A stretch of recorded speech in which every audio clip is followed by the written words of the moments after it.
Kihnu muuseum on üks põhilistest vaatamisväärsustest, mida Kihnu külaline kaema ja kogema tuleb.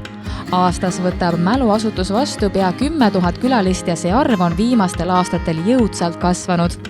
Vanas koolimajas asuv muuseum on kasutusele võetud Kihnu pärimuskultuuri tutvustava kaasaja nõuetele vastava muuseumina. Põhjaliku uuenduskuuri läbi teinud Kihnu muuseum avati 2009. aastal ja mullu valmis muuseumikuur, milles üles pandud eksponaadid meelitavad külalisi kihnlaste argieluga tutvuma.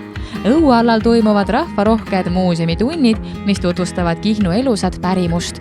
Muuseumist on igaühel võimalik kaasa osta ehedat Kihnu käsitööd ning osaleda praktilistes õpitubades. Pidevalt korraldatakse seal ka huvitavaid ja vaheldusrikkaid näitusi. Kihnu muuseumi tegevus aitab saare unikaalset pärimuskultuuri elus hoida, väärtustada ja säilitada.